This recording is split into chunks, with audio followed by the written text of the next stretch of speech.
At age 16, Kate Bush was a singer-songwriter with a dream. And a few years later, in 1978, that dream would be realized with her debut single, Wuthering Heights. Today we're talking all about Kate Bush, the writing, recording and production of this song and what makes it so incredible.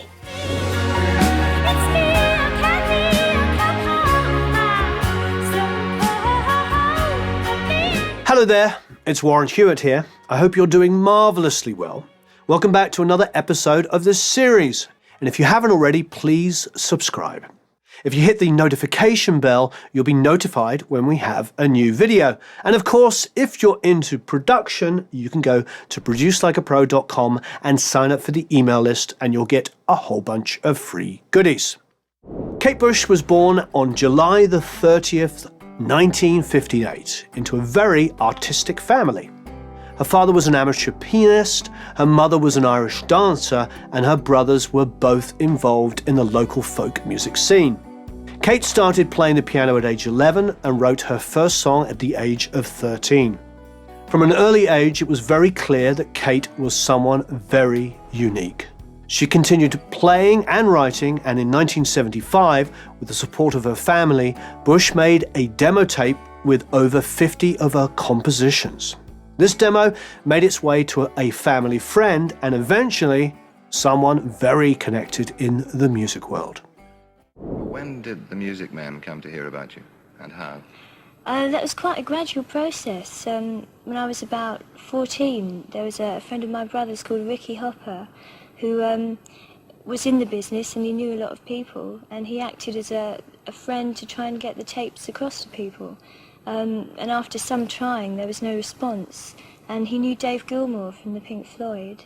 And Dave came along to hear me because at that time he was scouting for struggling artists, and he'd already helped a band called Unicorn.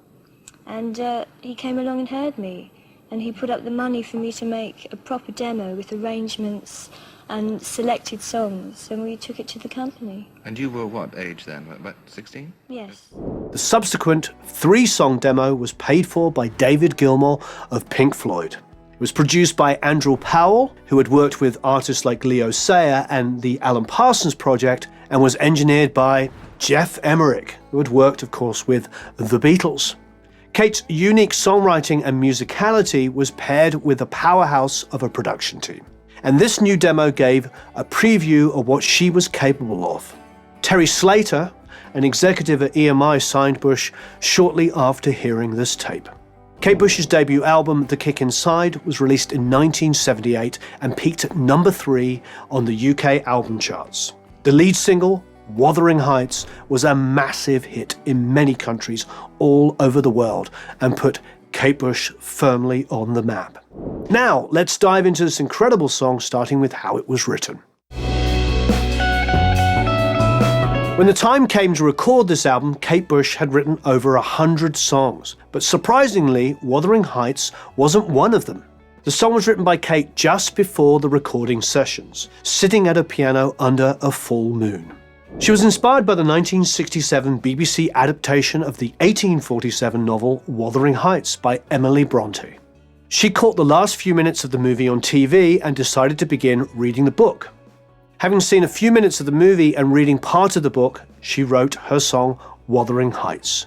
Lyrically, Wuthering Heights is sung from the perspective of Catherine Earnshaw, a character in the book, who is pleading to be let in through Heathcliff's window. She's actually a ghost, which you would only know after reading the book. But, as we'll discuss in a moment, Kate put this influence in her vocal performance.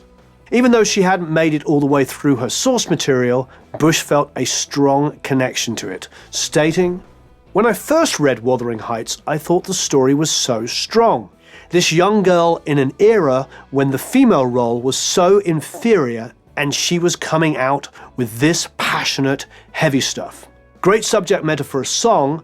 I loved writing it. It was a real challenge to precede the whole mood of a book in such a short piece of prose. Also, when I was a child, I was actually called Kathy, not Kate, and I just found myself being able to relate to it as a character. It's so important to put yourself in the role of a person in the song. So there's no half measures, and when I sing the song I Am Kathy, Kate Bush felt a sense of synchronicity with Emily Bronte. They both shared the same birthday, July the 30th, and even though she hadn't finished the book, Bush has said that she wrote lines in the song that she found in the book later. Bush put her lyrics to a set of incredibly unique chords. They're far from your usual 1-4-5 and give this song an incredible feel that critic Simon Reynolds has described as gothic romance distilled into 4.5 minutes of gaseous rhapsody. So what I love about this song is it defies any sense of logic of what a hit song should be. As an entirety, it is an incredible song. It's a hit song. It was a #1 single for weeks in the UK. The vocal starts off higher in the verses than the choruses, where 99% of pop songs, low verse, high melody in the chorus. This is the opposite. She's hitting an E that I could never get in the vocal.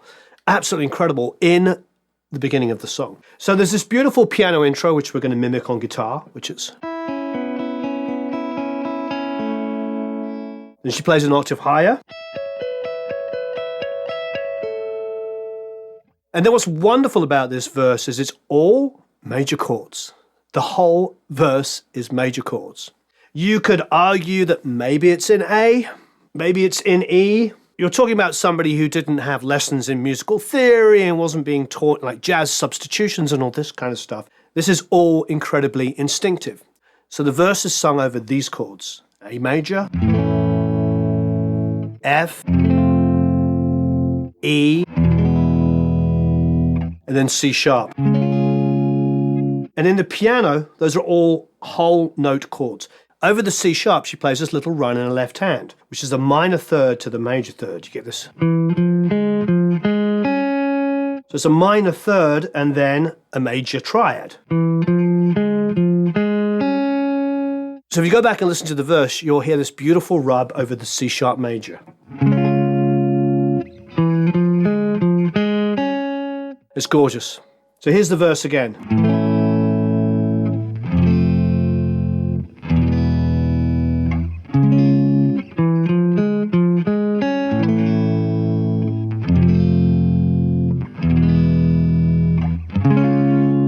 And then the resolve on the end of the verse is she's going to, yes, another major chord, an A flat major. So another wonderful thing about this chorus is there's nothing predictable about how it gets into it, because we finish on the pre-chorus on the Wuthering, Wuthering, Wuthering Heights part when she's building on that. That's on the F suspended fourth. But it's also the same chord that uses to get into the chorus. So it's not like there's a 5-1 or some clever transition. It's all in the melody and the production. What I particularly love is we finish on this G flat in the chorus, and then you hear it just pedal on the A for a second. So you go from that G flat to the A where it pedals, then that's the verse. So it's just a beautiful transition between those two major chords. There's nothing predictable about Kate Bush's writing. And from her third album on, The Dreaming, she was the producer of all of her records. She's had multiple hits. Unbelievably talented, not using any convention, just doing what's best for the song. I'm sure there's 1,000 different ways to explain away, but remember, she wasn't coming from that place. Like Lennon and all of the other great songwriters like her, they're doing things instinctively that feel good and sound right. Really beautiful work.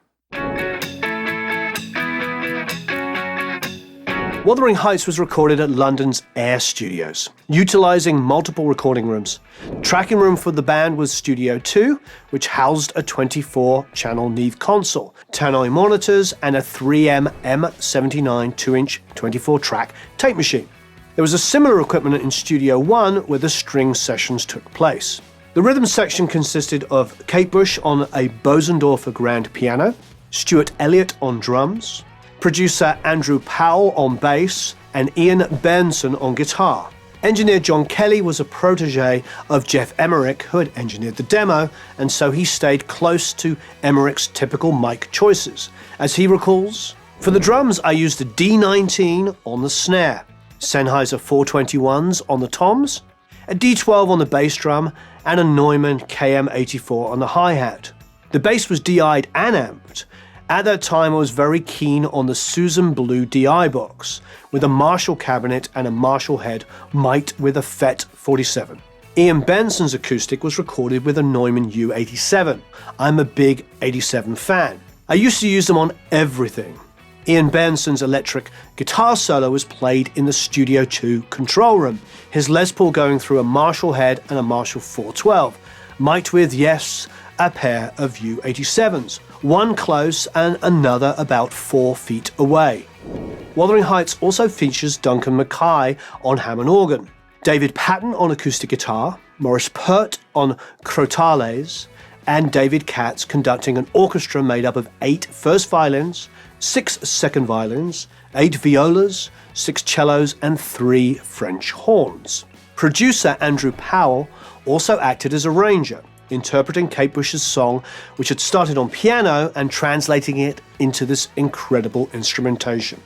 As engineer John Kelly recalls, Andrew was a superb musician and arranger.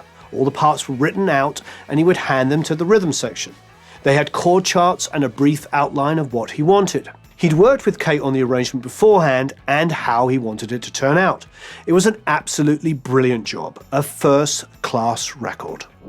So you've got all these really interesting chord changes, some incredible instrumentation played by world-class musicians, the drums, the strings, the guitars, a Bosendorfer piano, and on top of it all, Kate Bush's voice. Since this was Kate Bush's first time in a professional recording studio, she was ecstatic. She was already playing, singing and writing songs, and the studio was just another part of the musical process. As John Kelly recalls, you couldn't keep Kate away from the sessions even if you'd had wild dogs and bazookas. She was just drinking it all up, learning everything that went on. The first moment she walked into the control room, I could tell this is where she wanted to be, in control of her own records. She was so astute and intelligent. She was also phenomenally easy to work with, an absolute joy. I can't remember any bad moments at all. When it came time to record Kate's vocals, it was a very simple process. John Kelly pulled out a Neumann U67 and let her go. The recordings were a few full takes, choosing the best one and using a complete take with no edits.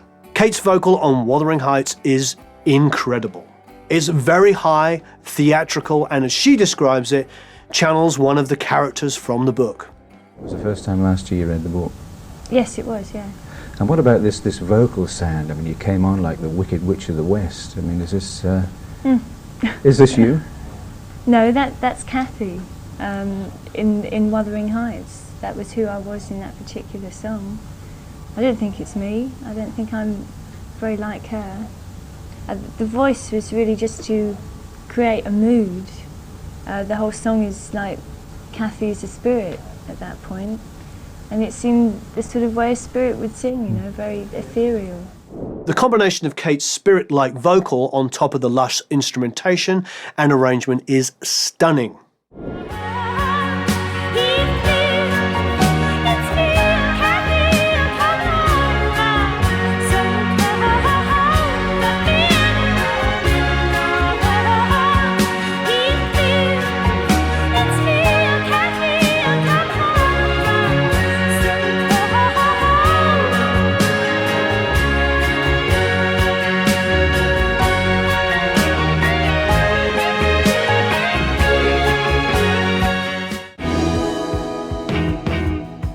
Wuthering Heights was mixed in Air Studio 3 on a brand new, custom-designed Neve console featuring innovative NECAM moving fader automation.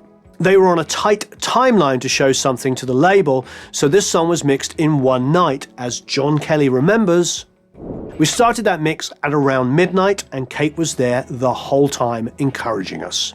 She was a shining light of the entire sessions. You couldn't deny her anything. So he got on with the job and finished it at about 5 or 6 that morning.